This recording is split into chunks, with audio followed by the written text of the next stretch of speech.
Assalamualaikum warahmatullahi wabarakatuh. Alhamdulillah, alhamdulillahi wa kafa. Wassalatu wassalamu ala sayyidina Muhammadinil Mustafa wa ala ali ahli sidqi wal wafa. Amma ba'du. Pertama-tama marilah kita panjatkan puja serta puji dan syukur kepada Allah Subhanahu wa taala. Salawat serta salam semoga tetap tercurah limpahkan kepada junjungan kita Raja bangsa Arab dan juga Raja selain bangsa Arab, yakni Nabi Muhammad Sallallahu Alaihi Wasallam. Baik, perkenalkan nama saya Wildan Hasan Malik, mahasiswa STAI Dr. KHIZ Motakin semester 3, akan menyanggupi tugas dari mata kuliah Ilmu Pendidikan Islam dari dosen pengampu Bapak Manpan Derajat. Nah, kali ini saya akan membahas tentang tantangan global pendidikan Islam dalam kontemporer. Sebagaimana pada zaman ini pendidikan Islam itu memiliki tantangan tersendiri di era global kontemporer ini, teman-teman. Nah, seiring berjalannya perkembangan pendidikan Islam ini, tantangannya yaitu yang pertama adalah keterbatasan kualitas guru. Nah, yang pertama ini saya tekankan adalah kualitas guru, teman-teman. Yang mana seharusnya guru itu minimal mempunyai 4 kriteria sebagai pengajar, teman-teman. Yang pertama tentunya adalah pedagogi. Apa itu pedagogi? Nah, pedagogi itu adalah keterampilan guru dalam mengelola proses belajar, interaksi antara pengajar dan murid. Apakah pembelajaran ini membosankan atau tidak? Itu tantangan tersendiri bagi gurunya. Nah, yang kedua adalah kepribadian tentunya. Nah, kepribadian ini sangat penting ketika kita menjadi seorang guru, yang mana kepribadian kita itu akan sangat dinilai oleh orang lain sebab kita ini adalah guru. Nah, beratnya jadi guru ini, teman-teman, guru ini tidak bisa melepaskan pekerjaannya di dalam pekerjaan maupun di luar pekerjaan. Misalkan gini, teman-teman, saya jelaskan lebih jelas lagi. Guru itu ketika mengajar adalah guru. Nah, di luar mengajar pun guru itu tetap akan disebut guru karena profesinya itu. Maka dari itu ketika ada seorang guru yang berbuat kesalahan, misalkan guru main ke tempat dugem misalkan.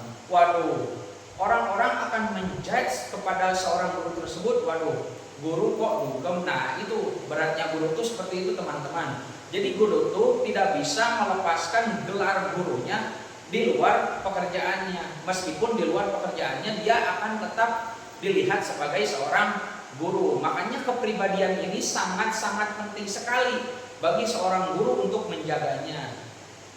Nah, yang ketiga tentunya adalah sosial, teman-teman. Kriteria yang harus dimiliki guru itu adalah sosial. Bagaimana dia bisa mengelola sosial dengan baik, teman-teman. Sosial dengan murid, sosial dengan orang tua murid, atau dan sebagainya. Dia itu harus pintar sekali mengelola sosialnya. Yang terakhir, yang keempat tentunya adalah profesional. Maksudnya profesional di sini adalah tentunya seorang guru harus menguasai materi apa yang ingin diajarkannya. Misalkan ketika kita ingin mengajarkan PAI. Nah, PAI tentunya kita juga harus paham dulu apa itu PAI dan segala tetek bengeknya, teman-teman. Kita itu harus menguasai apa-apa yang akan diajarkan kita kepada siswa-siswa. Jadi profesional itu sangat penting. Tidak boleh seorang guru tidak menguasai materi tapi mengajar. Itu sudah melanggar sebetulnya.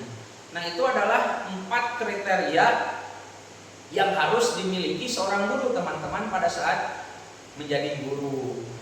Itulah tantangan-tantangannya, berat sekali, teman-teman, apalagi pada kepribadian. Kepribadian itu sangat-sangat sekali harus dijaga oleh seorang guru. Sebab itulah yang dinilai oleh siswa-siswa, lalu masyarakat, apalagi guru PAI. Guru PAI itu ibaratnya adalah brand ambasadornya agama. Brand ambasadornya di situ adalah maksudnya yaitu seorang guru PAI itu harus mencerminkan kelakuan dan akhlaknya sebagai PAI juga. Beliau harus soleh, beliau harus adil, bijaksana, dan lain sebagainya. Jadi guru PAI itu sangat-sangat berat juga karena dia itu harus mengamalkan apa-apa yang diperintahkan oleh agama Islam, sebab dia adalah gurunya PAI atau duta agama atau brand ambasador agama. Jadi itulah tantangan dalam zaman kontemporer itu, yaitu adalah kualitas guru yang pertama, teman-teman. Nah, lalu yang kedua apa? Nah, lalu yang kedua adalah terbatasnya infrastruktur. Nah, ini masih menjadi masalah yang belum terselesaikan di Indonesia, teman-teman. Tantangan pendidikan Islam kontemporer pada saat ini yang kedua adalah keterbatasan infrastruktur. Jadi pendidikan lembaga Islam itu infrastrukturnya belum memadai, teman-teman, apalagi yang lembaga Islamnya di pedesaan, masih ada di pelosok. Nah, itu belum sama sekali ada juga yang tidak tersentuh dengan teknologi. Makanya pembelajarannya masih tradisional, padahal di zaman kontemporer modern ini kita itu lembaga pendidikan Islam pun harus terbuka dengan teknologi, teman-teman, untuk menunjang pembelajaran supaya tidak seperti dulu tradisional, dan itu akan membuat menjadi siswa-siswa pun akan bosan karena mereka itu sama sekali tidak terbuka dengan teknologi. Nah, itu adalah tantangan yang kedua dari pendidikan Islam di era global kontemporer ini, teman-teman. Lalu yang ketiga apa? Nah, yang ketiga itu adalah kesenjangan kurikulum, teman-teman. Ingat, yang ketiga adalah kesenjangan kurikulum. Kenapa kesenjangan kurikulum? Ini sangat menjadi masalah sekali di Indonesia. Kurikulum pendidikan Islam itu masih kebanyakan menghafal, teman-teman. Menghafal dan menghafal. Padahal di era zaman modern ini pentitik beratan bukan pada menghafal, teman-teman, tapi pentitik beratannya pada kekritisan. Nah, di zaman yang teknologi yang serba canggih ini dan cepat sekali berubah, kita itu dituntut untuk kritis, teman-teman. Nah, ini makanya jadi masalah salah satu pendidikan Islam atau lembaga Islam di era kontemporer ini. Kita itu harus kritis. Jangan menonjolkan pada titik penghafalan saja, namun pemahaman kritis kita itu diperlukan pada era kontemporer ini, teman-teman. Nah, itulah tantangan pendidikan Islam di era global kontemporer ini, teman-teman. Yang pertama adalah, tadi apa yang pertama? Yang pertama berarti keterbatasan kualitas guru atau kualitas gurunya. Kita itu harus ketika kita menjadi guru, apakah kita pantas menjadi guru? Ya tentunya yang 4 kriteria yang sudah dijelaskan tadi harus terpenuhi minimal. Yang satu adalah pedagogi, yang kedua kepribadian, yang ketiga sosial, dan yang keempat tentunya profesional. Yang kedua tadi sudah dijelaskan apa? Yang kedua itu tadi adalah keterbatasan infrastruktur.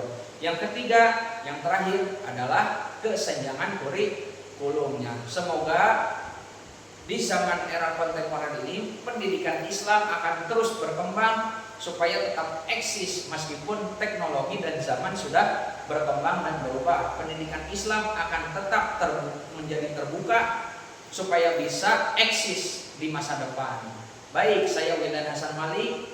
Terima kasih atas perhatiannya. Wallahul muwaffiq ila aqwamit thoriq. Wassalamualaikum warahmatullahi wabarakatuh.